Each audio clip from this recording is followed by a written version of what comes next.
Like I've lived some things over the last year and a half that have been genuinely life changing. Like, and even like getting to go over there and being a huge name over there, it's class. I love it. I love what that is, um, and it means a lot to me. But I would know deep down that I'll always regret not going and doing everything I could have done.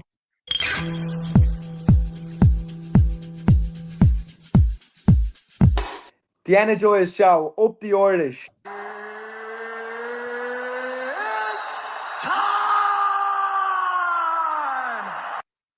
Okay, what's going on, guys? And welcome to a brand new episode of Energized, brought to you by Orc Kings Competitions. Ross, are you intoxicated or something? Introduce the guest, man. Today we are bringing you the one and only, the pound for pound #1 fighter in Octagon. He is the champ. He's everybody's favorite Care Bear. It's the one and only Will fucking Fleury. How are you doing, my friend? What's up? How's things, lads? Really good to have you, Will. Really good to have you. Welcome to the show. Will, you are riding high on Octagon. First of all, how cool is it to see yourself as #1 on their pound for pound list? Yeah, look, I'll be honest, it's amazing, but Kieda is the true pound for pound #1 in Octagon. I feel like to actually feel like I've earned that, I have to go in and smash Boudet. Once I smash Boudet, there can be no question over that. Look, out of the guys left in the promotion, I'm definitely the #1. I feel like if I go in and smash him, it's like you've left the legacy that nobody else has now. You can beat guys in a division above you who are 7-1 in the UFC. So I'm like, oh, it's cool. My name's at the top of the list. I'm the #1 pound for pound in the biggest organization in Europe. Great feeling, great buzz. Part of me is like, yeah, do something to earn that now. Because I was just given that. I was #2, Kieda left. He's gone. It's kind of like, I want to earn everything. I want to earn that one. And smashing Boudet is the way I'm going to earn that. Fair, and we always love you for that, Will. Like you do want to earn it. Obviously, you are fighting Martin Boudet, but before we get into that, I just want to ask you about this. Like, obviously, you're the light heavyweight champion and the heavyweight champion. For those in the world who don't know, most people I'm sure watching this do know. But what's it like to be the double champ, but then for the organization to have to go outside of the organization to find an opponent for you? From what I could see, the amount of people were turning you down. What's it like to have the belts and people not want to fight you? That must have been very frustrating. It's extremely frustrating, yeah. So I've been ready to fight since September. I told them in June that I would be ready for September. They tried to get a few guys, but not like #1. It's frustrating because they don't want me to smash any of their German prospects. So I think they were hoping Alex Popik would want to fight. He was logically the next #1, like he was the #1 contender after he beat Langer. He never wanted to fight. I could feel it. Like I met him in Stuttgart that night. We used to train together a couple of years ago, like 7, 8 years ago, and I used to beat the crap out of him in sparring. So I knew he probably wouldn't want to do it, but it was fairly obvious. Like when he won the fight, he never mentioned my name. It's like you're the #1 contender. You're not talking about the champ at all. I kind of called him and pushed him for a while. No response from him. So then I started calling out Voskron. Voskron did respond originally. Sure, he called me out. He said he was hunting me down originally. Um, and he's obviously not. So both of those guys have gone down a weight division since, which has been very frustrating. I don't think they'd let me fight Voskron because they don't want me to smash their German prospect, fucking insta wanker type guy. So that's been disheartening and frustrating in equal measure. But I'm really, really delighted that Boudet signed this because, like, aside from all the Instagram bullshit, this is a huge fight. Like, this is the fight that actually cements you as a legit. Look, Will Fleury's something different. Will Fleury's special in a way that very, very few people have the ability to be. Yeah, did this one like sort of gets you? I don't know whether you want to look that way or not, but like, I was officially ranked as like a top 10 heavyweight worldwide. I think a win over Martin Boudet really puts you in the mix with the best heavyweights in the world. Do you feel that? Do you feel like that's where this win puts you? Yeah. I think. Look, am I big enough to be like consider myself the best heavyweight in the world? Probably not. But do I feel like I have a skill set that dismantles most heavyweights? I genuinely do. Like when I watch 95% of heavyweight fighting, I'm like, these guys are not great athletes. They don't have great skill sets. I've come up from middleweight. So I understand physically these guys are going to be a lot bigger than me. They're probably going to be a good bit more robust, but it's the skill set. And like that's something I'm incredibly proud of is like I'm going and breaking much bigger men down. Because and look, I'm going to go and show it in a couple of weeks. But one thing that I've always kind of been frustrated by has been labeled as like, he's very tough and he's very big and he's quite strong. It's like, no, early enough on, and maybe I was originally, and look, like there was definitely times where I could have been a better martial artist in my career. But I look at it and I'm like, I've been breaking guys down technically for a long time now. And this fight especially, I think will show people it's like, whoa, this guy is a very high level martial artist. And like I like I don't think you'll ever be fully satisfied with other people's opinion, but Mm. I know myself this will mean a lot to me. That going in and breaking him down and fundamentally like destroying him technically and taking away any weapon he has and then showing, yeah, look, this is what I can do to high level fighters who are a lot bigger than me. That's going to be a very satisfying feeling. Would you say your style is actually a better style at a heavyweight or a light heavyweight? I think it's easier against bigger guys because they're generally less skilled. But I think if I was to be, you know, top fighter like in the world, it'd be at light heavyweight. I don't know if I'm big enough to be like the top heavyweight in the world. I think I can definitely be the top light heavyweight in the world. Yeah, because I don't doubt you could be, and I suppose like I'm not too sure if you watch Jan Blachowicz fight at the weekend there. I'm like, do I Yeah. think Will Fleury could go in there and compete and beat those guys? Yeah, like absolutely. I think he could. I think number one, I think your striking's come on loads, especially your boxing. I think you're obviously putting in a lot of work with Dave Jones, and like it's definitely shown. And then also number two, like your grappling game has always been excellent, especially that top pressure. You know what I mean? Like you get on top of people, like they really, really struggle to get them off you. And I just think that at light heavyweight, put it this way, you wouldn't be a great stylistic matchup for Alex Pereira, who's like the UFC champion. Like he wouldn't, like, you know what I mean? Realistically, you go in there, you probably try to take him down and get on top of him. You know what I mean? I think Like that as wouldn't it's be easy to what sit he here and wants. say this, I would love the opportunity to go and prove that.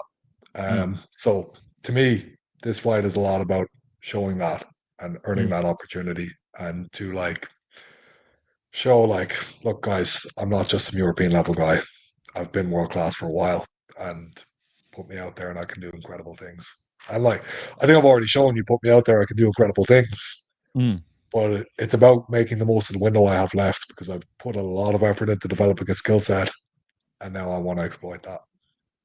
Yeah, well, Yeah. you're coming off the greatest year in your life, Will. Like obviously back But yeah, like you're fighting Boudet on December 28th for the people tuning in, so make sure to check that out. But like last year, you beat Vermol on December 29th. That went all around the country because you were the only Irish person fighting that night. You became champion, and then Tadev in March 8th, you became champ. Like this is like the biggest year of your career. I think that's like we're gonna do an end of year awards to see who people think is the Irish fighter of the year. Like you're definitely within a show. Definitely. Like, do you think like next year, what do you want to like look and see and do with your career? Because like obviously against Boudet, your plan is to defend the heavyweight title, like still be champ. Is there? Would you think like the UFC might come calling as well? Because like you'd have a huge name in Europe. yeah, possibly. The goal for me now is just to go out there and demonstrate my skill set and demonstrate the fact that like I love fighting. And I think that's been fairly obvious over the last few fights. I have a style that's conducive to kind of making it a very entertaining fight. Um, and I'm pretty damn fucking good at it. So wherever that leads me, that's where I want to go. And I want to fight the best guys I possibly can in the window that I have left. So getting that to like number one thing now, I have a main event slot in Prague to defend my second, like, to defend Mm. the heavyweight title as a double champ. That's pretty incredible. Of a guy who was, come into the promotion in April 2024. Within 11 months, I was a double champ. I feel like the chance of getting significant challenges after this, when I win this fight within Octagon, it's hard to know if there will be. Will they sign someone like Gustafsson? Will they sign a few big guys who are going to give me, like, there's nobody in the light heavyweight division who will fight me. Like, I've talked about Vosker and I've talked about fucking Popek, all these guys. They're focused on being German and selling to a German audience. And I think Octagon are focused on doing slightly bigger things. So I hope there's an ambition on their behalf to get guys who are serious. And then we can build some really big fights, because I love the way Octagon promote fights. I love the shows. They're incredible to be at. The atmosphere is amazing. You know, like every show I've been part of is so, like, or besides Birmingham, every show I've been part of is sold out. And it's been like the stadium over in Frankfurt, the atmosphere that night in Prague where everybody was booing the shit out of me and cheering Carlos. Being part of nights like that, it is incredible. Like, they are like amazing moments. I've been really, like, I've lived some things over the last year and a half that have been genuinely life changing. Like, and even like getting to go over there, being a huge name over there, it's class. I love it. I love what that is, and it means a lot to me. But I would know deep down that I'll always regret not going and doing everything I could have done. I feel like if it is a case where Octagon want me to fight a couple of local circuit guys just to keep the promotion and name going, I'm going to be not utilizing the best of me, and I don't think I'll be fully motivated for that. Like, this fight's huge to me. I love this fight. And look, we're already looking past this fight. I'm talking about what's going to happen afterwards. I'm really, really, like, I'm going to fight a guy who's 135 kilos in less than 3 weeks. I'm about 106 kilos right now. So, like, the guy's nearly 30 kilos bigger than me. I love that. I love that challenge. This is what I'm here for. Like, but I have a pretty big challenge in front of me, and I respect it. And I'm like, okay, there's, fighting someone 30 kilos bigger than you is going to bring unique situations. And like, if he stay connected, he's got a huge advantage. So I'm very excited about that. Very excited about what could be after that. But also, I understand there could be potential pitfalls afterwards. And like, beating Bidet is going to make it very difficult to get opponents within Octagon. And I will beat Bidet. Like a win here would be one of the best wins in Irish MMA history. A win over Martin Buday. He was 7-1 in the UFC. He was a top 10 ranked UFC fighter. You're the champion here, defending your belt against him. It's going to be incredible. Obviously, he poses massive physical challenges for you. He weighed in at 266 pounds, so the absolute limit in his last fight at heavyweight. Tell us this. What has the preparation been like for you? What bodies have you been training with? We've seen you've done a bit of globetrotting as well for this camp. Where's Will Fleury been, and who's been in the ring with you to get prepared for this one? A lot of different people. So originally in September, I think it was, I went over to Manchester. I was training with Tiba, Abraham Babley, Deontay Maxwell, massive Cameroonian fella. He's like 125 kilo. So I had a week of training with those guys in September. Then I was over in Germany for a week. A couple of big lads over there. Can't remember all of their names, to be honest. But I was over with a guy called Thomas Fleischmann. And I was in Leipzig. I went down to Dresden a couple of days. And then we were up in a place called Magenburg a few days. So it was mostly just to get big bodies in. And I was kind of doing like a lot of one-on-one training with Thomas. And it was all about like Soviet style footwork. I came back to Dublin. Carl had been, like, in the meantime, while I was away, Carl had come back. And Carl's about 120 kilos now, so that was great. So I had a few weeks of Carl being around. And then I went off to Las Vegas for about a month, or a little under a month, about 3 weeks. And over there, like, Strickland's quite big at the moment. So I had Strickland. He's about 105, 106 kilos. And then I was training with Johnny quite a bit as well. So it was like Johnny, Strickland, Alex Polizzi, this guy Vince, a grappling guy from B Team, huge man, about 6'8" and probably about 125 kilo. So quite different bodies to Bidet, but big lads, very physical, very good skill sets. And then back for like since the end of November, I've been back in Ireland. And just last week I was over in Manchester again. Now, Deontay wasn't there, like Maxwell wasn't there. I was training with Abraham Babley and Atiba. And Muhammad came over with me as well. And Atiba's huge at the moment. I think he's about 103 kilos or something. Massive for a middleweight, like, and a beast. So I was getting some good rounds in with him, and then Muhammad, like guys, I can't explain. Like everywhere I bring Muhammad, people are like, "Holy shit!" And the guy doesn't even really do MMA. It's crazy. So, well, I know it's not really what we're talking about here, but like, I hope to God someday that lad gets to show the level of talent that he has because he is fucking incredible. Like, I've gone all over the world to train. I've just talked about like all the lads I've been training with there. The lad I'd be most afraid of going in doing around with would be Muhammad. Like, Yeah, well, we seen him in work. We saw him ADCC in Dublin, and we saw him on the Polaris squads that he got the last minute nod for. He is one of the best jiu-jitsu and I think practitioners in people the think country. he's just a grappler, and when you do MMA with him, you're like, oh shit, he gets this. For a guy who's very inexperienced, like you just understand that he has a natural sense of the thing. It's scary. It's like, geez, give this guy a year and a half. Imagine how good he could be. Yeah, And I always remember did he compete at one of the IMAs or one of the nationals, and he did the Four Nations about yeah, 3 years ago or something, and he yeah, beat and some I was guy like, from England. God love And anyone who has to go up and face him because they're gonna look at him and like he's not gonna have a record, and they're gonna think like nothing of him or not much of him. I was like, he's gonna go in there and turn these guys into pretzels. yeah, and then like the lad's given very high. Like, look, I'm a big light heavyweight, and a guy gives me legit problems. He gives Carl legit problems. He gave Johnny a lot of problems when he was here as well. And like, yeah, you're just kind of thinking like, if you were fighting other amateurs, imagine what you'd be doing to these guys. And he did. Sure, he went over to that Four Nations thing and competed twice and smashed both guys in a matter of minutes. I think they were both first round finishes. And he's just like, right. Yeah, I love to I see him. I love to see him on the amateur scene over here against some of the top guys. don't think there's anybody who could do. Yeah, look. Anyway, right, different thing. But Yeah, yeah, hope but to God yeah, he well, look, gets it. he's a sublime talent, and he's held Incredible the talent. camp. So, Incredible talent. So you're gonna call Muhammad out next after Yeah, Boudet, obviously. exactly. Yeah, he'll be the next opponent now. You know, why am I My- picking him up so much? Will, if Boudet gets knee barred, we'll know all about it. If he gets Niebuhr, yeah, Yeah, yeah, he'll hook. That's what I'm going yeah. for. well, we like obviously as we were saying earlier, like December 28th, this fight's going down. It's going to be like the biggest show to check out, the final one of the year. Will, we have to ask you as well. 2026. Do you think Octagon will be like, right, we're finally going to come to Ireland? I don't, unfortunately. I think I've done everything I could possibly have done to create that. Mm.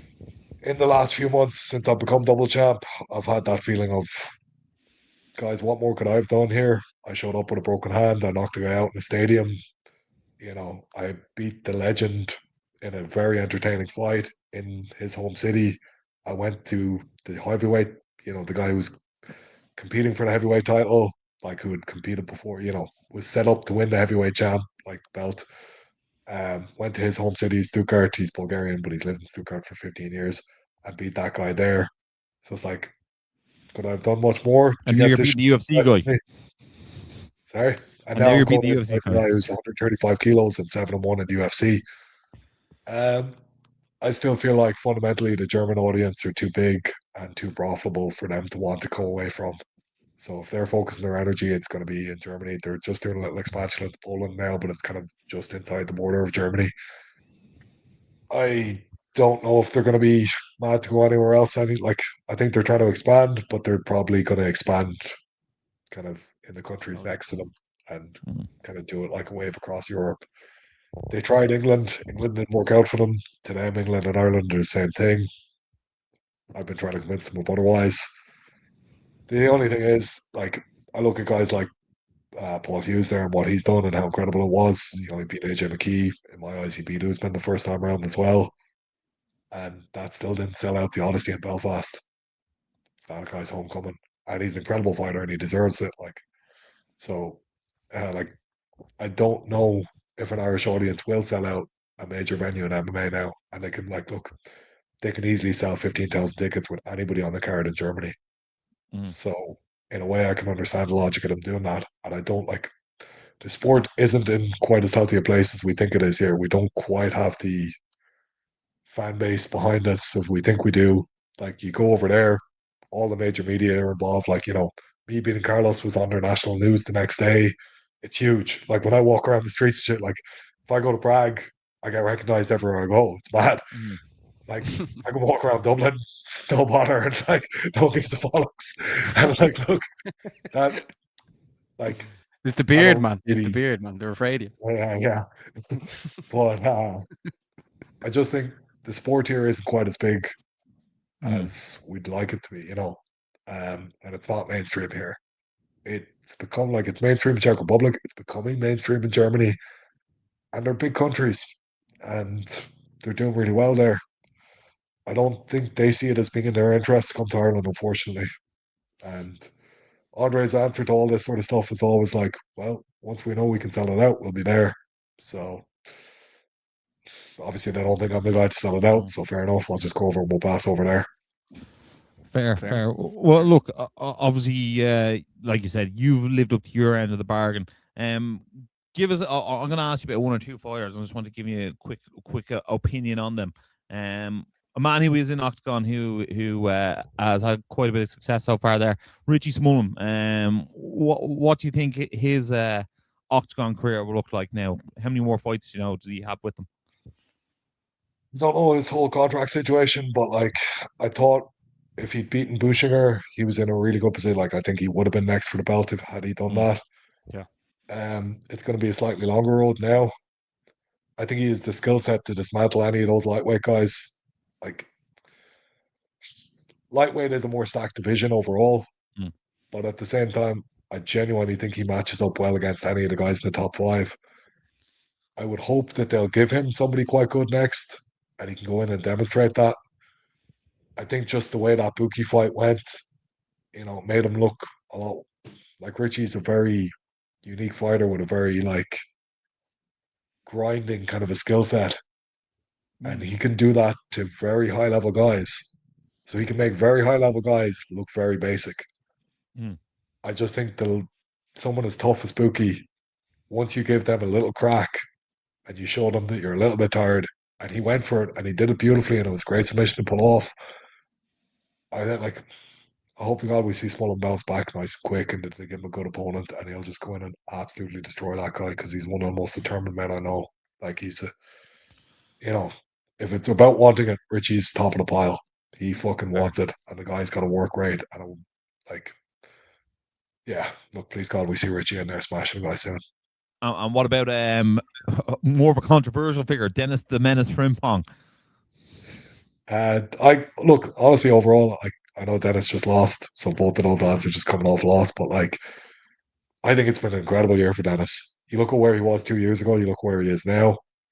He's done extremely well. And even in that Askew fight, the last one, he looked very good for the first few minutes. It was the best I've seen him look. You go back to the Jacob Dolan fight, the fight before that. He fought a little bit crazy in that one, and he left windows open that I was like, man, don't do that. But in the Askew fight, he looked a lot sharper for the first few minutes. He was tagging him, he was hurting him. I thought he was going to finish him in the first round, and then he ended up getting finished himself. It was a very entertaining fight. He looked very good during it. Yeah, especially with the haircut. Yeah, there you go. But I look at that, I'm like, that's a guy who can beat anybody in that division. For the first 3 minutes of that fight, it's like, yeah, you could have smashed him. And that lad is one of the harder guys to finish in that division. So I'm looking at that. I'm like, okay, you keep that skill set, you tighten up a little bit. Who can't you beat? So I think that I think Dennis probably needs a little bit more of a break because he's fought a lot recently. Yeah. Give him a couple of months, get him back in there, see what he like. If he's at that level that he showed in the first few minutes of that fight, that guy can do very well. And going from one character to another, Octagon's latest Irish signing, Brian Manning. How excited are you to see him in Octagon? Another Munster man. Yeah, he's over in Stuttgart at the end of January, isn't it? Yeah. I saw they've matched him with Daniel Schwint, who's like decent fighter. So it's a tough debut fight for a guy coming in. I'm surprised they've kind of gone that high with him straight away. So they obviously rate him a little bit. They obviously think that he's legit. I hope to God, look, obviously being Irish, you want all the Irish guys to come in and start smashing it. He's a guy who can create a bit of a buzz as well. So yeah, obviously I hope he does well, but it's the fights I've watched him, he kind of comes in swinging. I think with a German guy, they're kind of pussies deep down, all of them. So I feel like look, I feel like it's kind of a good matchup for him, like because he's aggressive. Those guys hate guys who just go at them, and like as long as like just keep the chin down, go at him hard. If he gets one or two back in, keep going at him. But I feel like as long as he's some way smart about what he's throwing, yeah, I expect him to smash it. Yeah, he's a good personality to bring into the organization since Shem left as well. So Yeah, look, yeah. They seem to yeah, like I think they kind of want all the Irish English guys to come in and be the bad guys. Yeah, the villains. Like just to be assholes, like, and just to fucking create some bit of controversy there. Like, Yeah. But fair. I'm excited to see his walkout anyway. But look, Will, this year has been all about Will Fleury. This year we'll finish off about Will Fleury. December 28th, you versus Martin Buday, and still Will Fleury comes out with his hand raised, biggest win of his career, a monumental occasion, and still one of the most underappreciated fighters in the country. Look, we've always loved you here. We've had you on for years. You've even been to my house, Will. Few fighters can claim that. So, thanks a million for your time. We really appreciate you. I'll let you have the final word. Anything you want to say before we let you go? yeah, like genuinely, just thanks man for covering the sport for so long, lads, and thanks for the like, I suppose, giving a shit. And here I am talking about like Irish MMA doesn't have a lot of mainstream media attention, but it's lads like yourselves and Severe and everybody covering Irish MMA who make it a sport here, who kind of highlight what this thing is and some of the characters involved in it and put the bit of effort into it because like I've seen how healthy a scene it is over there and how mainstream it is. And it's lads like yourselves who are going to make that happen over here eventually or to create the second wave of it because we did have it very mainstream at one stage, but it's kind of fallen off a little bit at the moment. But it's kind of the renormalization of MMA in Ireland. And even like, we're not even fully recognized as a sport here yet. And culturally, I think MMA is a little bit in the dumps at the moment in Ireland. It's not considered something that's, an admirable thing to go and do. I love the fact that you lads are giving people a window to show that that's not the case and that there's a load of really good characters in this sport and that there's a lot of really good people involved in this sport and that overall the sport's an incredibly positive thing, even if it's not, it doesn't look like that when you read tabloid newspapers a lot. No, appreciate you, Will, and look, you're one of the nice guys we've met along this journey. You're the same guy since we met since day one. Absolute raw bastard, a big care bear. We absolutely love you. You're an absolute gentleman, and go do the business. December 28th, Martin Buday, he's coming for you, baby. Cheers. Thanks, lads. Thanks for your time, Will. We'll let you get on with the rest of your I day. mean that as well, like genuinely, like having seen what the whole thing is over there, it's like wow. But a lot of it, like, it didn't start like that, and it's grown a shitload in the last 10 years, and now it's become a really like mainstream thing there. I feel like we need that wave to come back here. Like, I don't know what the solution is. I don't know, but like, I appreciate the fact that there is few people that give a shit at least, and that there is some sort of a scene here. And I like, it's not massive, but it's something. Yeah, well, all we can do is keep on trying. Yeah, fair play. No, fair folks, these lads, genuinely. Because I know it's not easy. And I know it's not like leading to some massive glory on your part. It's just you two lads giving a fuck. So thanks. You're the man, Will. Appreciate it, Will. Thank you. Cheers. Take care of yourselves. The Energized Show, up the Irish. So, Ross, that was Will Fleury. Your favorite Fleury, man. Yeah, Will's an absolute legend. Known him for years. It's actually mad how long we actually know some of these fighters when you really come down to it. But really nice guy. Massive fight, obviously, over in Prague against Buday. Expecting to get the job done. He's really come on level since he's been in Octagon. Definitely, between himself and Ian Gary, one of them will be fighter of the year, Basmo, I think. What do you think? Yeah, well, look, the thing is, fortunately enough, the end of year awards are actually voted for the people who follow the page. So it's like, whether we think it or not, the people that vote actually, they let us know what they think. But yeah, I think looking at it right now, like Will obviously become champ in the last year, and then Ian has gone, is it 3-1? this year? No, 2-0 this year. Shafkat was last year. Shafkat was last year. Okay, Yeah, right. Prates and Bilal Muhammad, 2 big wins. 2 big wins. So 2 big wins for Will as well. And then he could like take it over the edge by defending his world title against Boudet. That would put him outright as number 1, in my opinion. Yeah, and 3 if you include Vermola, like 28th of December, like that's very much like I'd include that in this year because like that's the thing. You see, last year when we did the awards, it was before that fight as well. Yeah, so like, that counts this year. That's 3-0 for Will Fleury. Yeah. But Basmo, tell the people where they need to go. Yeah, so if you are new to the Energized Show, make sure to like and subscribe. We are here every week. And make sure to check out the Energized Show's Instagram page, because our goal this year was to reach 20,000 followers on Instagram. And we reached that as well. So myself and Ross were out over the weekend celebrating. So thank you very much for everyone who got in touch with us as well, because your continued support helps us, helps Irish MMA. And what Will said there as well about us covering the scene, it's something we love to do. So every bit of support definitely helps. So make sure to hit the subscribe button as well, because we're trying to get to over up to 3,000 followers on YouTube by the end of next year. So right now we're on 2,189. So like and subscribe, because I know we're saying we are here every week, but this might actually be our last show of the year, because as you know, we're going to be doing the end of year awards, and like that takes up a lot of time as well. So getting other fighters on, etc. We'll see what happens. We might be back next week. You never know, but we will be coming in very strong in 2026. Ross, how excited are you for 2026? Man, I'm absolutely buzzing for 2026. It's going to be a massive year for us. It's going to be a massive year for the Energized Show.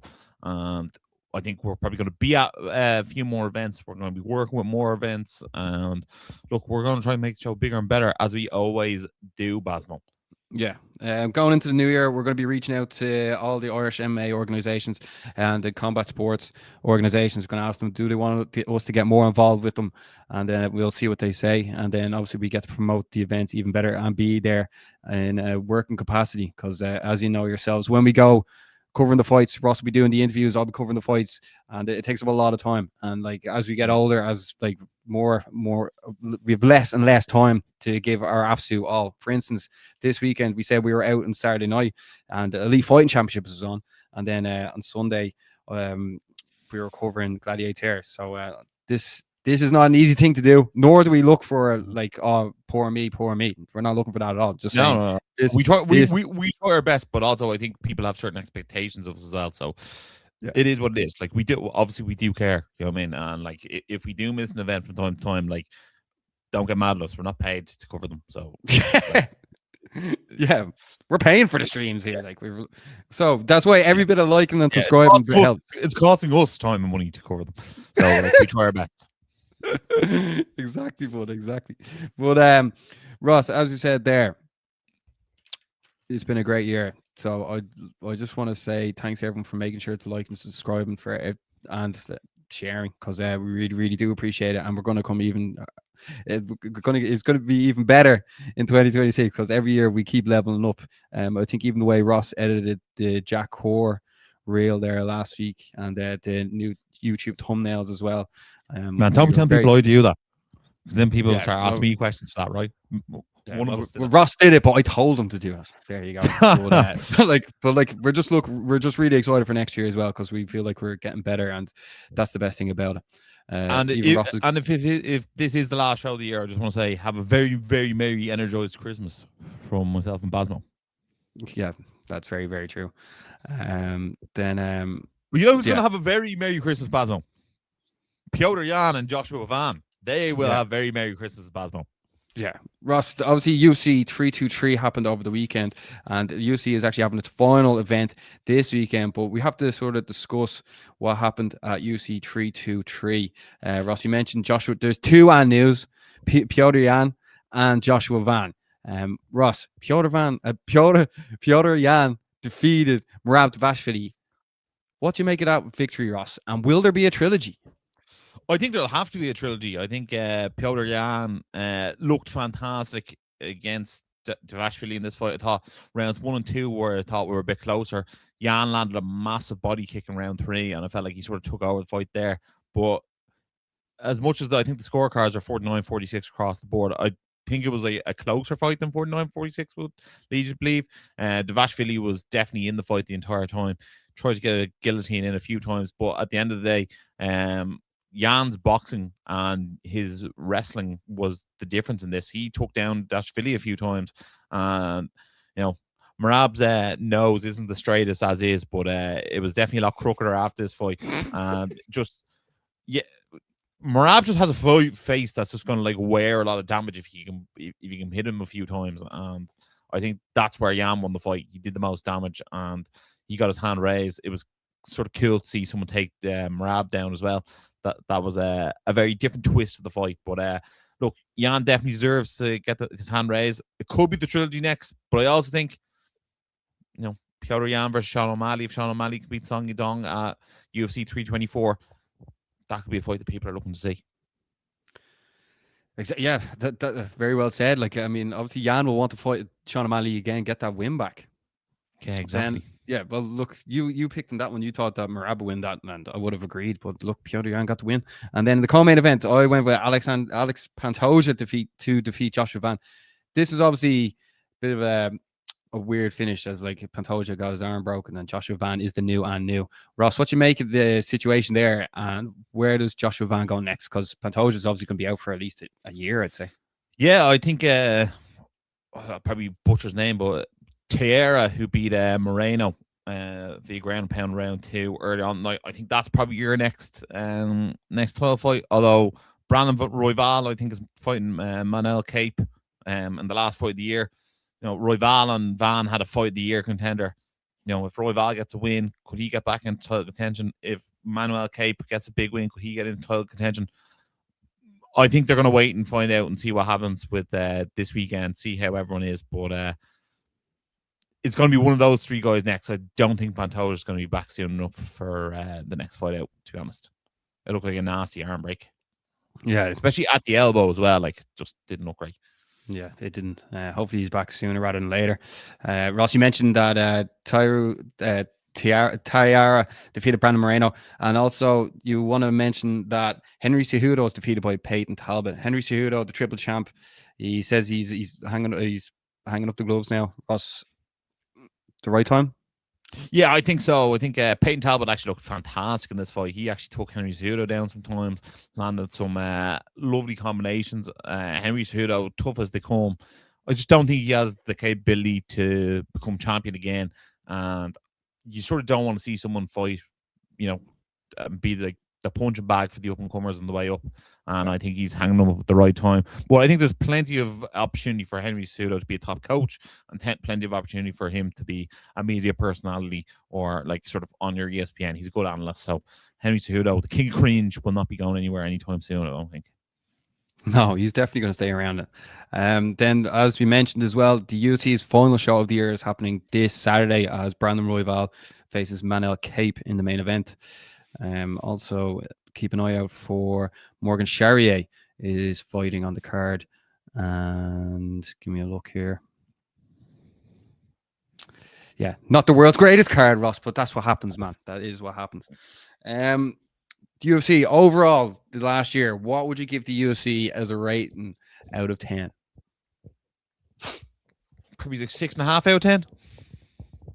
Yeah, I think the way they're stacking the pay-per-view cards have been pretty good. Yeah, I feel like they sort of, with doing that press conference style, that seasonal press conference, they should bring that permanently. I think that adds a bit of a buzz. I think if they continue down that route, I think it's better. And I also think they should announce fights at press conferences as well, instead of Dana White going live all the time.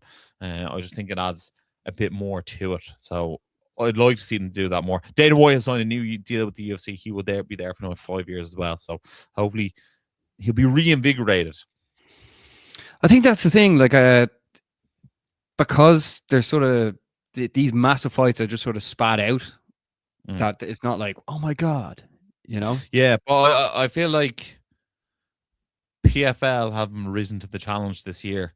I know that obviously the Nurmagomedov and the youth fights were big fights and people sort of got hyped for them, but I feel like UFC can sort of phone it in and just be number one, and that's just it. And I feel like not fully, but I feel like there is a touch of them phoning it in.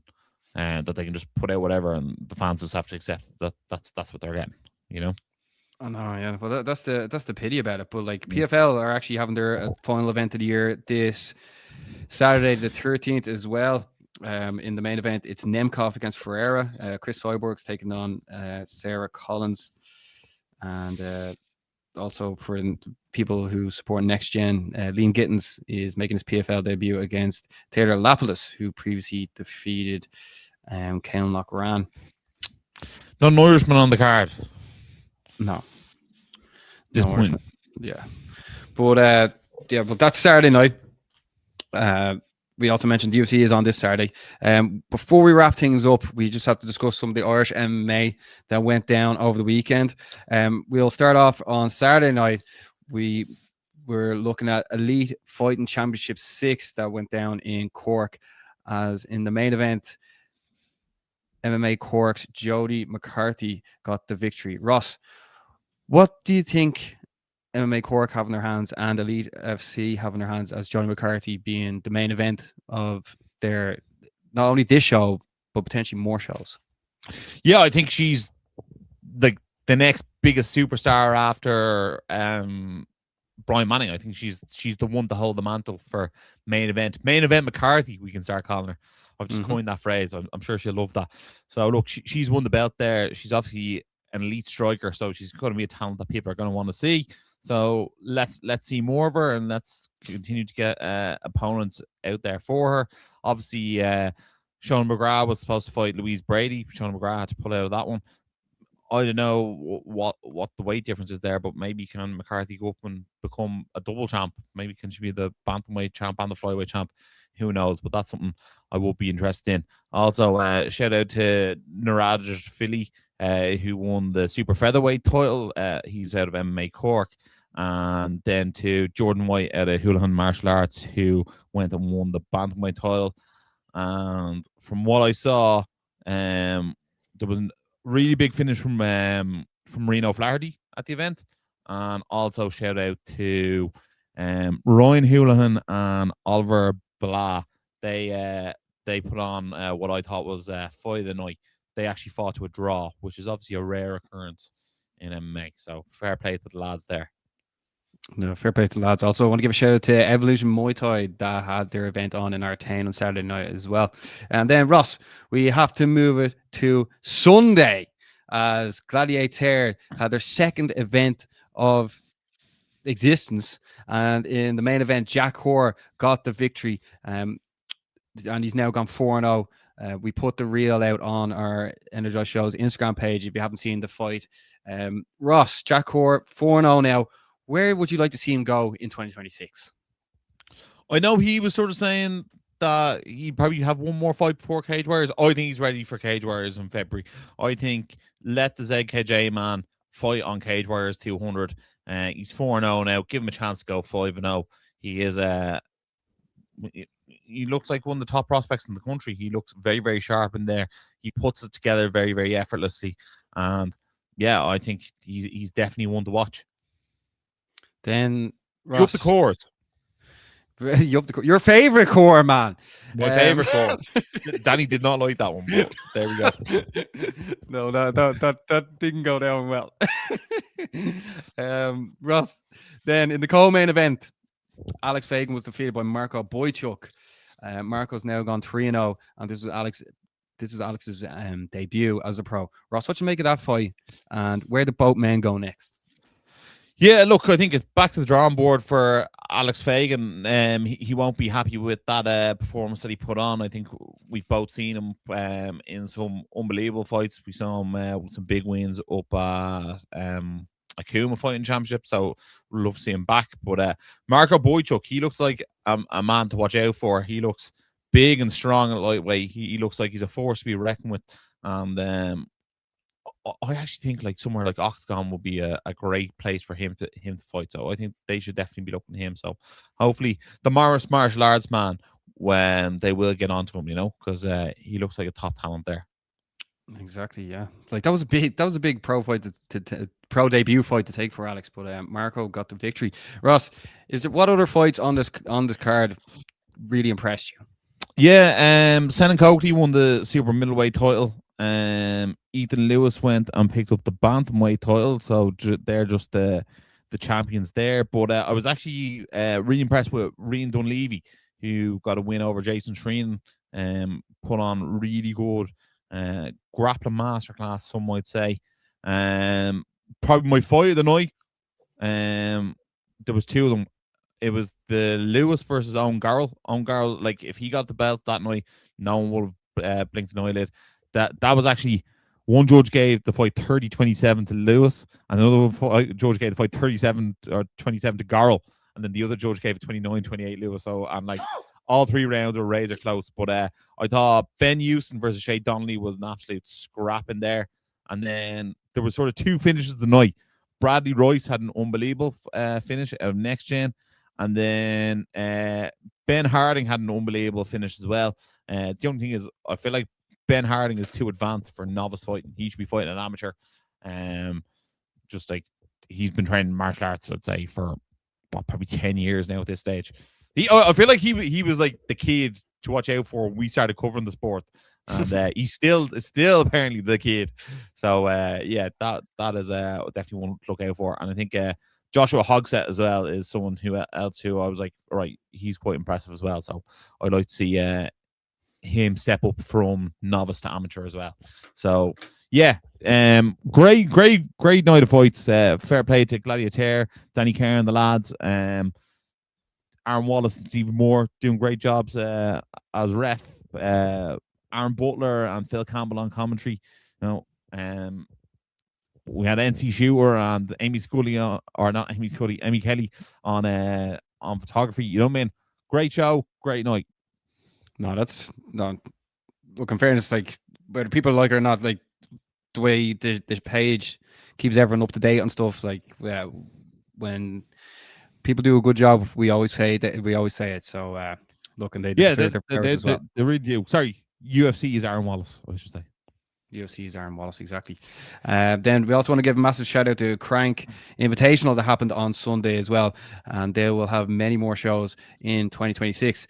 Ross, just as we wrap things up, we have to give a couple of shout outs going down this week. As Baz, you forgot one. Don't forget about Evolution Fighting Championships. I already did. Then the kickboxing. The Muay Thai event. I already said that. Did you? Oh, sorry. Yeah. Then Thursday, mate, come on, this is the Energized Show. Thursday the 11th. Man, so professional. Thursday the 11th, UAE Warriors goes down. SPG Court, Fufu Fares is fighting on this card. Fufu was making a big name for himself on the UAE Warriors scene, so that is going to be on Thursday. Then also on Saturday, then WoW Fighting Championships. Ilya Taporia's fighting promotion. Also, Cristiano Ronaldo is just after investing in it as well. There's 3 Irish fighters on the card. Nikolai Grozev is defending his world title. Dara O'Sullivan is also fighting on this as well. Also, previously was said by Dara Kelly, Dara O'Sullivan has some of the best stand-up he's seen, so make sure to check that out. And also, Team KF's Craig McGrattan is competing on the card as well. And then on Sunday the 14th, Setanta Muay Thai is having their final event of the year. Ross, that is everything. This could be the last show of the year. Who knows? It's been a crazy year. Like, this is we're doing the Energized Show 10 years now. Absolute banana stuff. Ross, anything else you want to say? Yeah, messages if you want us to do another show next week, let us know. Because we're 49 minutes in now. If you stayed this long, well then, like, your opinion is valid. But guys, just thanks a million for following us and supporting us all year. We will not be going anywhere next year. We are working on some different bits and pieces, so hopefully we can deliver you some top of the range shows, some top of the range content, and keep you up to date from start to finish on what is happening on the Irish MMA scene. We thank you, we love you, and as always, stay in The Energized Show, up the Irish. It's the face that runs the place, Chaos Curtis. I want to thank the Irish MMA community so much for getting behind me. Yup, the Chaos Cartel.